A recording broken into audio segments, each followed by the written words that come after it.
Should governments protect the internet as a public resource?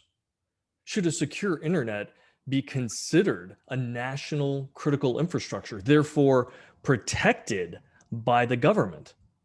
It's an interesting question because I'm not sure if we want or expect the government to take that role and responsibility. There's some definite benefits, but there are potentially great drawbacks as well. What's interesting is Singapore has recently come out and said that they're going to be treating a secure internet, right, as a public good, basically at the same level as providing clean water or sanitation to their people. They recognize it as a strategic asset and important to protect.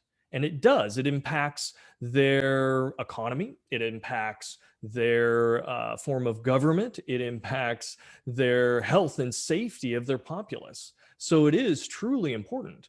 And when we look at traditional critical infrastructures, which would be water and sanitation, shipping logistics, transportation, power like electrical grids, and all those kinds of things, they're very important and they're becoming more reliant upon the internet and networking. So if we don't protect the internet as a critical infrastructure, we may be jeopardizing those other things that we depend on every single day. Now, some time ago, I actually met with David Coe, and David Coe is the leader of the Cybersecurity Agency of Singapore. I met behind closed doors with him and his staff, and they are very intelligent, very sharp. David has proven himself to be a great leader because Singapore has taken just a leading role in being able to protect its government services and operations. Now, when I met with them, their primary interest was understanding what are the emerging threats, what are the industry best practices, how to kind of implement things like this for Singapore, again, to protect the government agencies, to make sure those government offices and services that benefit the citizens remain available and not, compromised, tampered, data breaches, things of that sort. So that was the primary focus.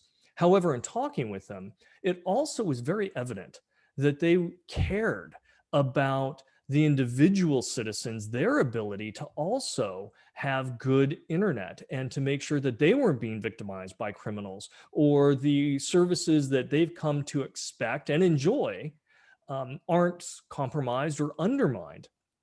So it was some very interesting discussion. So it doesn't surprise me that they've come out now and said that they are going to treat their national um, internet capability and intra-networking as a critical infrastructure and take aggressive steps to help mitigate the risks of it being compromised. Now, that could be many different ways, right? It could manifest in many different ways. Some of it potentially people may have pushback for. And if we think about it, right, it does make a lot of sense because we all kind of rely on the internet and it's not just for social media or web browsing, right? If you look at manufacturing, you look at retail, you look at healthcare, you look at all the government services and everything else, our world is becoming digitized, right? Digital transformation has taken over. And so whether it's the products on a truck going down the road, there's some dependency more than likely on the internet somewhere in that supply chain. And we do rely on it, and it can impact whether electricity comes to our home, what food is going to be stocked on the shelves in the grocery stores, what kind of care you can potentially get or not get when you go to your doctor or to an emergency room. There are many, many potential concerns here. And I think governments, it is inevitable that they are all going to start going down this path. And some may be concerned, wait a second, you're infringing upon my privacy. We have to give up our liberties. We don't want that type of control from the government. You're right. Many people don't. But we have to weigh it on, okay, is there a greater benefit in doing that? And if so, what is that? And what's the right balance? So it becomes an interesting discussion because there is really no right answer. There is no perfect solution. This is breaking new ground. And every society, every culture, every nation really has to decide what's right for them. And we're going to see the pendulum swing. We're going to see some governments go in one direction and other governments go in a different direction. And when things are kind of explored, people are going to go, no, we don't like that. Come back this way, back and forth. And that's just the way decisions are kind of made in this kind of digital ecosystem. And that's okay.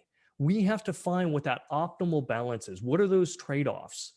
And we want to protect our privacy. We want to protect our autonomy. We want to protect our liberty. But at the same time, we don't want to be victimized by cybercrime or, be threatened when it comes to driving our autonomous vehicle and have our life or our family put at risk, or when we go to the hospital or something like that. So this is a serious issue. And we're going to see over the next 2, 3, 5, in some cases, for some countries, 10 years, that these debates are going to happen. And what is it really going to look like? Does that mean every country is going to need a national firewall that's controlled by the government? Does that mean that everybody who gets online and connects has to be identified? Does it mean that data that flows across the internet has to be exposed to the government for inspection? What about people or machines or organizations outside of your country that want to connect in? Do they have to be identified and vetted? We don't know. Right? Again, this is new ground. Maybe to some extent, nobody knows. That's the challenge. And as life safety really comes into the mix, and we're just starting to see that now with issues at hospitals or safety at chemical plants or potential transportation hacks that could cause lots of harm and even death. As those become more relevant, as we embrace digital transformation and as we weave all these great toys and technologies and services into our lives, that adds and pushes the conversation forward. So we have to think ahead.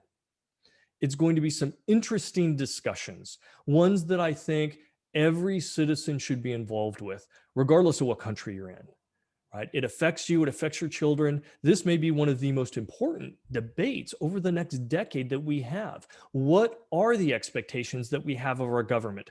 Because as we get more victimized, we are going to ask our government and expect that they're going to protect us just as they do in the physical world with, armies and air forces and navies and whatnot. Cyber is the fifth domain. And if we're becoming more reliant on it, and our critical infrastructures are becoming more reliant upon it, the likelihood of us asking governments to also jump in there and make sure that we're safe and protected, it's a high likelihood, very high likelihood. But that's where the debate comes in. And I'm looking forward to being part of that debate, just as you should, just as everybody should. Everybody's opinion counts here, and we should be having those discussions and figuring out what that right balance is. It's not going to be easy. It's not going to be correct coming out of the gate. So it's going to be constant engagement. But this is something that is going to be of great importance to every nation and to every people out there.